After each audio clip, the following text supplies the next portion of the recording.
Hello everyone, welcome back to my channel. আমার পাঞ্জাবে কাটানো দিনগুলোর মধ্যে এটা ছিল একটা দিন। তো আমরা প্ল্যানিং করেছিলাম বিকেলবেলা আমরা ঘুরতে বেরোবো। এখন সকালবেলায় দিদি আর বৌদি বানাচ্ছে আলুর পরোটা, আর আমি একটু ভিডিও করে দিচ্ছিলাম।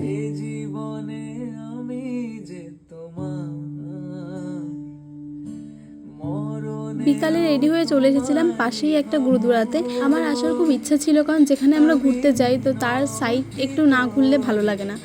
আর গোল্ডেন টেম্পলে তো আমাদের যাওয়া হয়নি, কারণ আমাদের যেহেতু প্ল্যানিং ছিল পাঞ্জাব থেকে নৈনিতালে যাওয়ার, সেখানে সব কিছু একসাথে আমাদের ঘোরা পসিবল ছিল না, কারণ সময়টা অনেক কম ছিল।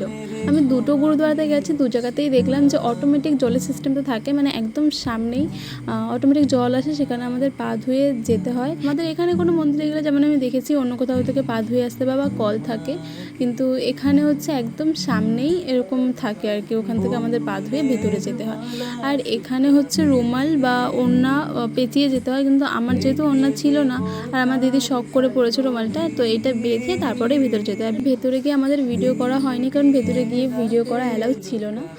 আর এতটাই শান্তিপূর্ণ জায়গা ছিল ওটা যে আমাদের ভেতরে গিয়ে ফোন বের করতে ইচ্ছাও করেনি। আমার তো দিনটা খুব ভালো কেটেছিল, আমার খুব ভালো লেগেছিল এখানে গিয়ে। ভিডিওটা ভালো লেগে থাকলে অবশ্যই লাইক, কমেন্ট, শেয়ার অ্যান্ড চ্যানেলটিকে সাবস্ক্রাইব করে দিও। টাটা।